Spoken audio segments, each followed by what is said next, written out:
Kali ini teman-teman aku mau tanya sama teman saya Kakak Sus ini pengalaman dia tentang kerja di Hong Kong ini dan bagaimana dia bisa sampai di sini. Nah, bagi teman-teman yang penasaran dengan kita TKW di Hong Kong, kerja apa saja dan gimana caranya, kita lanjut tanya ke Kakak Sus ya. Oke, Kakak Sus. Halo. Enggak ada itunya itu, enggak ada datanya itu. Kakak Sus, aku mau tanya, kita sharing sama teman-teman yang lain yang belum tahu tentang di Hong Kong itu kayak gimana sih, TKW di Hong Kong itu kayak gimana. Banyak yang penasaran, banyak juga yang nggak ngerti. Mereka bilang kok TKW kerja di sana tuh ada yang bilang nggak beres lah atau macam-macam lah gitu kan. Nah, tapi menurut Kakak Sus sendiri gimana? Menurut aku semua itu tergantung manusianya. Tergantung manusianya. Iya, karena apa? Kita kerja di luar negeri itu ada dua keputusan, untuk menyenangkan diri apa untuk keluarga. Karena hidup di Hong Kong ini sangat luar biasa gaya hidup. Ya, betul juga. Kalau ingin menyenangkan diri kita sendiri di Hong Kong ya seperti shopping, makan, jalan-jalan, kan banyak tujuan. Jadi gara-gara kita shopping, menyenangkan diri sendiri, shopping, belanja, akhirnya teman-teman ada cerita yang mengatakan TKW nggak punya uang, kok hutangnya banyak. Nah, salah satu sebabnya itu ya kan karena karena orang itu sangat mudah tergiur gaya hidup di Hong Kong. Ya, betul juga sih, pengen terkenal ya, di sisi lain juga pengen belanja ini dan itu. Ingin dilihat teman-temannya, wah luar biasa. Nah, apalagi kayak seperti brandy tinggal narik uangnya kayak Bahus itu kan 1.000 lebih ya kan. Jamar Basinis itu kan normal, harga terjangkau kita. Kayak Bahus itu high price. Iya benar, mahal. Nah, itu betul teman-teman. Nah, karena aku juga sendiri sama, kita ini sama-sama kerja di Hong Kong ini, itu betul salah satu alasan ya, ada teman-teman yang nggak ada uang, mereka hanya mementingkan diri sendiri lah, belanja akhirnya sampai nggak bisa bantu orang tua juga, nggak bisa bantu keluarga gitu. Tapi kita harus bisa betul-betul hemat ya, pandai-pandai cara mengelola uang, jangan sampai kita berpoya-poya lah gitu. Nah, menurut Kakak Sus, kalau di Hong Kong ini gimana, maksudnya tuh asik nggak? Kalau memang gaya hidup Hong Kong memang sangat-sangat asik dan luar biasa. Di situ luar biasa itulah yang membuat kita mudah jatuh, nggak bisa menghabiskan uang, nggak bisa mengontrol uang. Seperti itu. Oke, kalau pengalaman Kakak Sus sendiri gimana? Sukses di Hong Kong? Ya, saya merasa sukses di Hong Kong dulu. 12 tahun majikan 12 tahun. Iya. Wah, 12 tahun saking betahnya teman-teman. Iya. Karena dulu nggak seperti ini. Nggak kayak sekarang. Dulu tuh anak yang dulu mbak-mbaknya yang dulu tuh nggak kayak bergaya. Yang penting pulang banyak uang besar, makanya yang mbak-mbaknya yang dulu itu mesti kaya pulang. Beda yang anak sekarang gaya hidupnya di sini yang disuapkan. Karena pengaruh juga karena sosmed ya, karena HP semakin canggih. HP dulu pakai HP jadul, kalau nggak ada uang nggak bisa telepon. Jadi kalau HP jadul dulu tuh zaman-zamannya dia dulu teman-teman bisa simpan uang banyak ya, karena nggak kenal dunia luar. Iya. Pulsa paling mahal $50 toh. Paling murah ya 20, itu tergantung anak, tinggal kita pemakaiannya mau boros apa enggak telepon gitu. Tapi teman-teman, menurut pengalaman saya sendiri, justru kalau masalah pulsa ya, aku lebih boros dulu. Karena dulu pulsa aku pakai itu paling aku habis $500, kalau nggak lebih. Karena apa teman-teman, dulu kita telepon pakai telepon biasa, pakai kartu langsung telepon ke kalau di luar negara kan kita telepon Indonesia tuh mahal teman-teman. Tapi sekarang aku tuh 1 bulan pakai isi pulsa cuma 100 doang. Karena apa? Aku pakai WhatsApp. Jadi bebas mau telepon ke mana-mana, ke Singapura, ke Indonesia atau ke Dulu Malaysia jarang, teman-teman. kayaknya dulu ke luar negeri lainnya enggak. Jadi Paling keluarga, yaitu borosnya kalau itu tergantung. Mungkin borosnya di saat ada masalah dalam keluarga itu pasti karena jarak jauh harus menerapkan kontrol dengan tahu kabar informasi keluarga. Jadi ada banyak sebab juga ya teman-teman. Nah, sebab yang lain ada juga kalau teman-teman yang mungkin penasaran di Hong Kong itu ada yang mereka gajinya gede. Tapi gaji Hong Kong itu minimal kita sekarang kan gaji sekarang umumnya itu sekarang itu 4.500 4.630 teman-teman. Jadi ya 8 juta lebih lah, 8 juta lebih kalau uang Indonesia. Iya. Tapi ada yang kenapa sih kok ada yang kaya-kaya banget banyak duitnya gitu. Pertama mereka hemat, terus yang kedua mereka punya majikan yang Luar biasa. baik. Jadi mereka tuh kadang ada yang dikasih bonus, jadinya ditambahin kalau dia udah lama.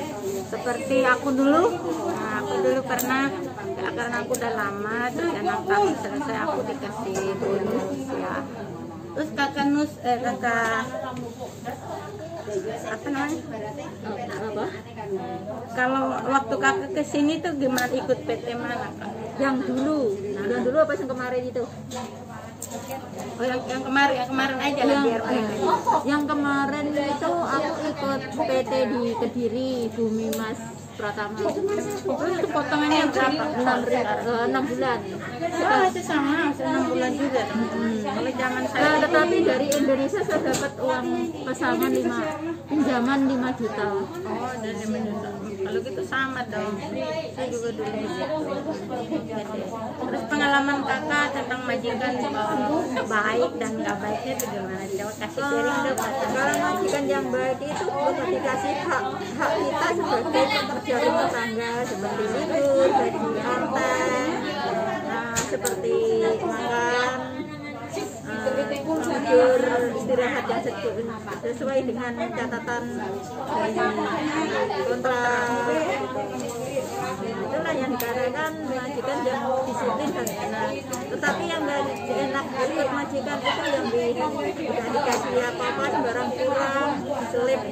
Ya itulah rasa amik nice emang sudah orang sini karakternya seperti itu. Tadi tergantung ya kayak tergantung. Ya teman-teman itu kalau di kerja dari TKW itu emang tergantung sih. Karena ada majikan yang baik, ada juga yang enggak. Sama juga dengan kita sebagai pekerja, ada yang pekerja baik, ada juga yang enggak. Nah itu tergantung bagaimana kitanya bawa diri ya, membawa diri kita jangan sampai kita maksudnya itu nggak melakukan hal-hal yang tidak pantas lah gitu. Nah kalau kita dapat majikan nggak baik pun tetap bersyukur ya. Jangan lupa kenapa salah satu contoh kita ini teman-teman di video-video saya sebelumnya tuh kita selalu rame di gereja atau di sini banyak teman-teman. Jadi kita tuh kumpul sharing. Nah, misalkan dia punya contoh kayak kasus mengalami masalah majikannya, mungkin dia ada keluhan-keluhan lain, kita kasih solusi supaya jangan sampai ya down lah, jangan sampai dia juga stres dengan majikan gitu, jangan terlalu ambil pusing lah. Jadi kita sama-sama menguatkan, sama-sama saling menasihati, sama-sama memberi pendapat gimana lah, jangan sampai kita terus memikirkan pekerjaan saja gitulah, supaya jangan sampai juga kita gara-gara saking stresnya keluarga di kampung juga ikut dampaknya ya kan teman-teman. Itu sedikit pengalaman kita yang ada di Hongkong ini. Jadi bagi teman-teman yang penasaran atau pengen jadi TKW, jangan pernah malu deh teman-teman. Karena jadi TKW itu memang bukan pilihan kita ya, bukan pilihan, tetapi jalan keluar bagi kita untuk menggapai cita-cita kita. Karena sekalipun kita kerja dari TKW itu ada pelajaran banyak juga ya yang kita dapat. Seperti aku sendiri, dari pengalaman aku sendiri, tadinya kan ya saya masih muda, saya tidak tahu gimana jaga anak, gimana merawat anak bayi. Nah, dari pengalaman saya ini saya bisa jaga bayi, bisa saya mandikan bayi. Jadi ilmu juga buat kita sendiri kan, ilmu juga. Jadi nanti suatu hari saya punya anak, saya udah bisa, jadi nggak usah saya belajar gimana. Itulah sama dengan memasak. Nah, kalau kakak susu tuh suka nggak? Kalau masakan Hongkong itu ada yang suka, ada yang enggak kan? Karena kita Indonesia ciri khasnya suka makan yang sambal terus pedas. Oke? Kalau soal masak, Kita tanya dia masakan Cina suka nggak ya? kalau soal masak saya memang dari pertama belajar itu Chinese style cooking. Jadi saya nggak bisa masakan Indonesia, tapi bisa masakan Cina. Jadi suka masakan Cina. Oh, suka. Oh, jadi luar biasa ya, dia suka masakan Cina, dia juga suka masak, hobi masak ya. Kalau emang hobi masak sih makan apa aja jadi enak ya, karena karena udah suka ya. Karena tanya soal masakan Indonesia, saya nggak bisa sama sekali. Saya dulu tidak pernah belajar masakan Indonesia. Jadi bisa belajar masak pertama kali masak Hongkong. Jadi langsung belajar masakan Cina. Oke, kakak setelah kerja 12 tahun ya, pengalaman yang sudah kakak sudah bisa berhasil buat apa saja kak? Puji Tuhan, sebenarnya saya selama 12 tahun itu berhasil semuanya sukses. Karena komitmen saya kerja ke Hongkong, saya ingin ke Hongkong karena satu, sulit untuk mencari kerjaan di Indonesia karena saya terpengaruh dari usia. Ya, satu-satunya jalan saya masuk ke Hongkong, dan selepas di Hongkong sama saya bisa beli tanah dan bikin rumah. Sebenarnya saya bukannya nggak berhasil, saya berhasil cuma dibohongin sama salah satu keluarga. Saya punya lahan 3 hektar pohon karet. Pas itu dikelola sama adik saya, habis itu nggak ada kabar. Dan saya punya perusahaan ayam boiler. Ternyata semua itu jaya jadi, tetapi namanya usaha di desa maklum, ada orang yang sirik, orang nggak suka, dilempari ayam yang sudah gosong rusak, jadi virusnya itu menyebar. Jadi ayamnya itu bisa semalam itu bisa mati 2.000. Ada ayam saya tuh sebanyak 5.000. Ya disitulah saya mulai hancur ekonomi. Karena bisnis kami, karena segi makanan ayam itu berbisnis dengan bank. Itulah akhirnya hancur, aku harus masuk ke Hongkong. Coba hati kecil nggak mau masuk lagi ke Hongkong. Teman-teman, ini memang nyata juga ya teman-teman, ini kisah nyatanya Kak Kasus. Dia sebenarnya berhasil, tapi ya karena kadang-kadang namanya uang, susah kita berikan kepercayaan sama orang.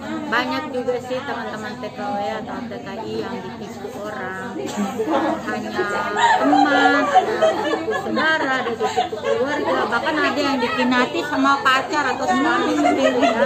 Itu salah satu pengalaman bagi kita juga yang pahit teman-teman, karena udah bersusah payah kita kerja, niat baik kita malah disalah gunakan sama orang dan salah dimanfaatkan. Akhirnya kita tuh seolah-olah melihat hasilnya, akhirnya kita juga rasa kecewa, putus asa ya. Akhirnya dari perasaan yang nggak pengen untuk perasaan yang pengen bantu keluarga, kalau sudah dikinati itu rasanya berat untuk mengulangi hal yang sama. Nah, itu satu pengalaman kakak teman-teman. Semoga ya teman-teman yang lain dimanapun kerja tetap semangat ya, kita jangan pernah menyerah. kita pasti berhasil kalau kita betul-betul sungguh-sungguh berusaha sebisa mungkin lah ya. Pasti Tuhan juga kasih jalan keluar ya kayak seperti kita bagaimana cara kita mengelola uang kita, gimana cara apa yang harus kita perbuat. Yang penting kita sertakan Tuhan, pasti kita punya jalan keluar lah ya. Karena untuk berpikir kerja dan TKW itu nggak enak. Ada orang bilang enak, ada juga yang bilang nggak enak. Enaknya kita dapat majikan yang baik, kita disayangi seperti keluarga, kita diperlakukan seperti saudara, itu enak sekali, betah teman-teman. Seperti aku nih, aku udah betah di Hong Kong, sekarang aku udah majikan aku yang sekarang ini udah gak terasa banget. Aku udah masuk kontrak yang ketiga ini di tahun udah mau 5 tahun ini. Aku nggak terasa banget teman-teman karena aku majikanku baik banget, jadi aku nggak merasa waktu itu lama. Tapi kalau majikan kita kurang baik itu satu hari itu rasanya 10 tahun lama rasanya teman-teman. Jadi tergantung nasib teman-teman. Kalau ada yang tanyain saya di Hong Kong bagus nggak kak, di Hong Kong baik atau gimana kak? Menurut saya baik, karena memang Hong Kong itu baik banget. Peraturan-peraturannya juga bagus, adil kepada kita TKI atau BNI di Hong Kong, adil banget. Kita punya waktu libur setiap minggu, setiap kalender merah juga kita ada waktu libur teman-teman. Nah, kalau misalkan kita nggak libur kita dibayar. Jadi kita nggak terlalu tertekan lah. Jadi mungkin kalau ada seperti majikannya kurang baik, di hari Minggu dia ketemu teman cerita curhat, menceritakan keluh kesahnya, nanti selesai pulang rumah hadapi yang baru lagi, nanti Minggu keluarin lagi. Jadi kan tetap juga dia tetap berusaha sampai selesai masa kontrak 2 tahun. Jadi ada suka ada senang juga teman-teman. Sekian dari saya Maria sama kakak besar ini sharing kami tentang kerja di Hong Kong, gimana asik dan gak asiknya jadi TKW di Hong Kong. Nah, ini semangat buat kakak juga, dia udah luar biasa ya, 12 tahun di sini betah. Pernah nggak ke Singapura dulu? Australia. Wah hebat dong, ke Australia lagi. Australia 1 tahun.